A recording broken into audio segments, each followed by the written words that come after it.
Congratulations on the album. I've had a chance to sit down and take a listen to it, and it's an amazing album, so congratulations.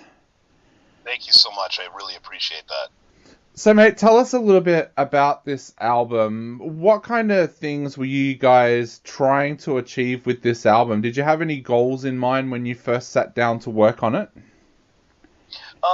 Yeah, a little bit. I think we wanted we're always wanting to do go in a different direction than the previous album.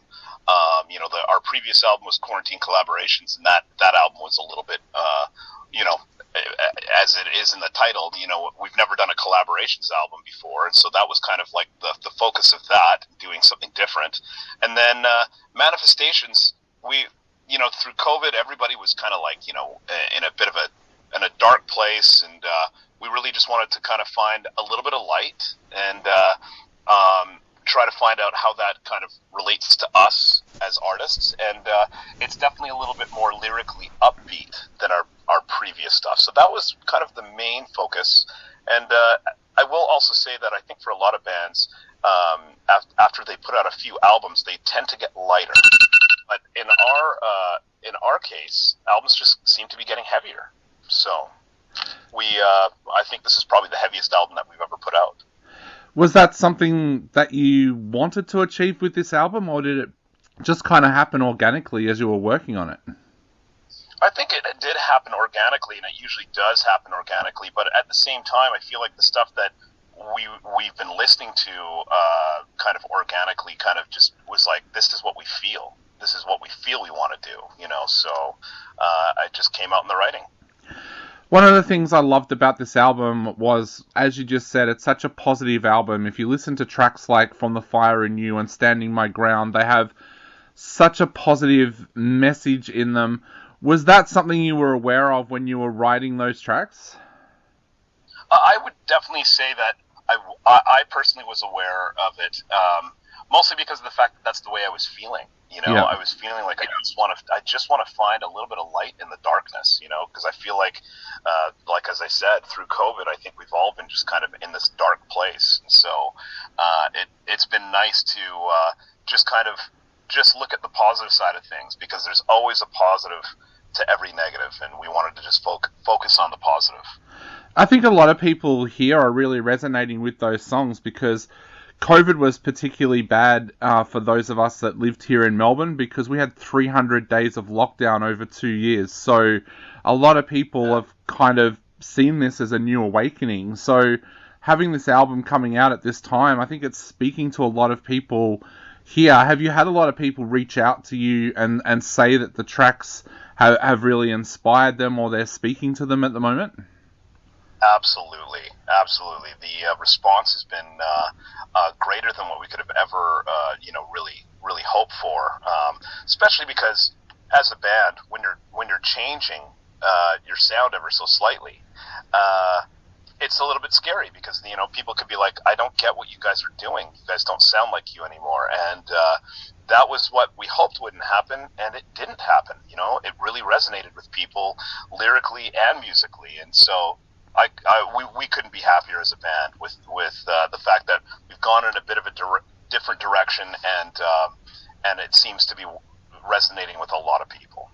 So how have the last couple of years been for you guys? Because you went from being a band that were able to play over 100 shows a year to basically the entire world shutting down. What's the last couple of years been like for you? It's interesting that you asked that question, because for a lot of people, they're like, what are we going to do? What are we going to do? And, the second the lockdowns kind of, when they happened, I was like, well, looks like touring's off the table.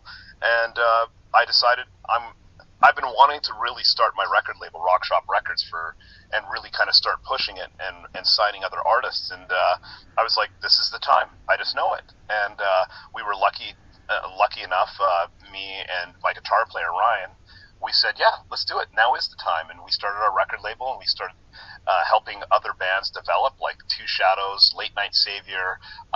We've actually just signed a couple of other artists, and it's been really, really great trying to help artists develop and not make the mistakes that we've made in the past, which is really essentially one of the reasons why I started the record label in the first place. That's amazing. And also, Did you find it difficult to reach out to your fans at that time? No, I know here in Australia, a lot of bands thought, wow, what are we going to do? We're basically shut down. How do we reach out to our fans? Some bands tried doing online gigs, and from what I've heard, a lot of them didn't enjoy doing them because there was no reaction from the audience or anything like that. Was it difficult for you to reach out to your fans during this time? No, not really. It was the only tough part is I think a lot of people, I would say, good 50% of our fans are like, when are you guys going to be doing an online show? And my first response was never. Yeah. That's not a live performance. It's an online performance with audio that is just not quite as good. And I'm just like, that's not the experience. That's not what a live show is all about. And don't get me wrong, there's been some live performances that we've seen over the years, like way back in the day, and like when Alice in Chains played the Unplugged thing and Pearl Jam played the Unplugged thing. Those were really cool moments.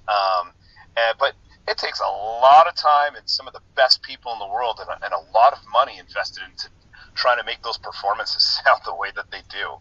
And for us, it was just like, I'm not really feeling it. I saw a lot of performances where I'm just like, man, I loved that band, past tense. Yeah. I don't want to discredit ourselves in doing something like that. It's just not a live performance, in my personal opinion. So chances are that's probably not going to be something we do in the near future. Yeah.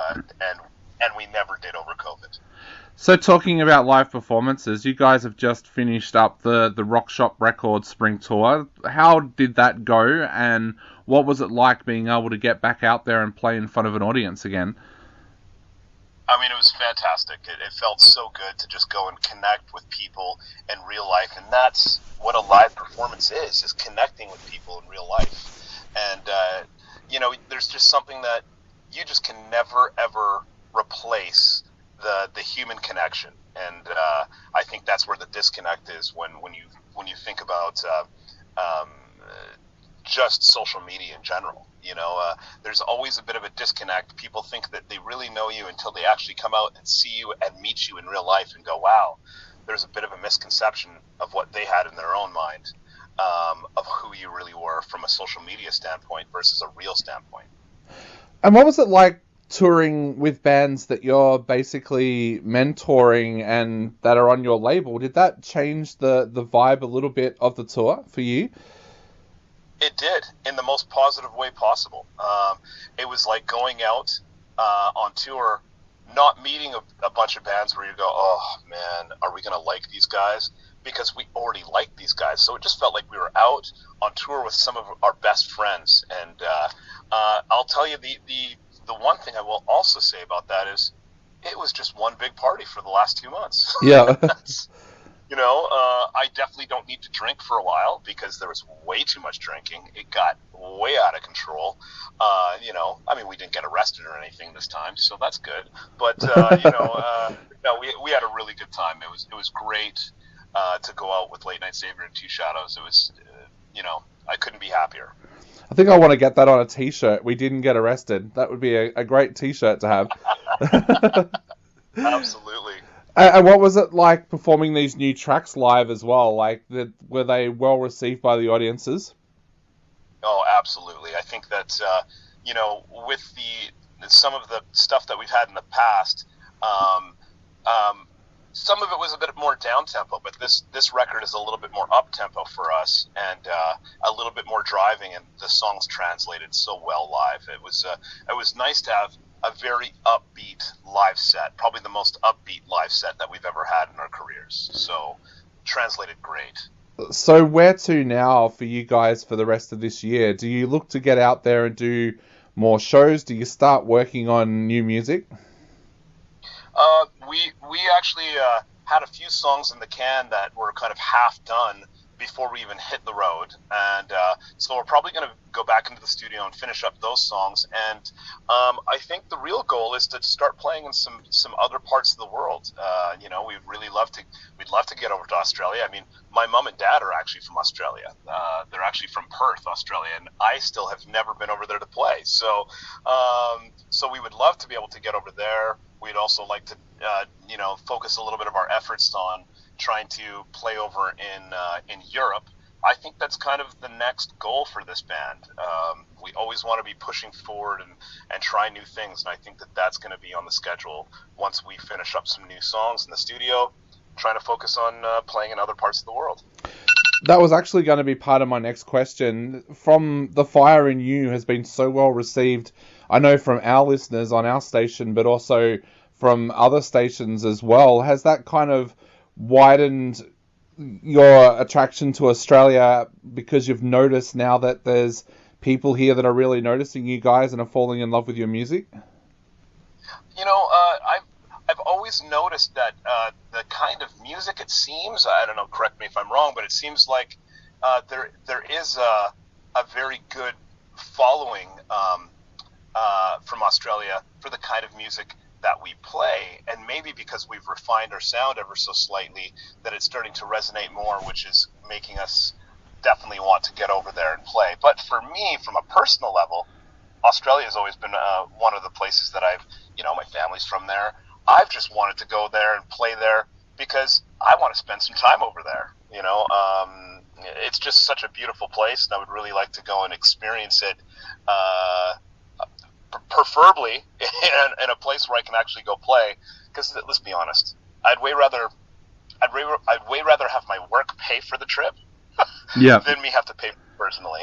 Definitely, yeah, yeah. I think what you said about the Australians and the music that we're loving is true. We've seen a real change in the tide with heavy music in Australia over the last 20 years. When I was at high school, if you were into heavy music, you were a freak, and you kind of had both teachers and students coming down hard on you.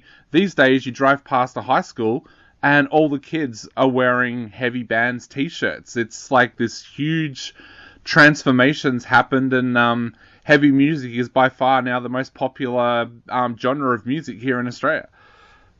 That's awesome. I love hearing that.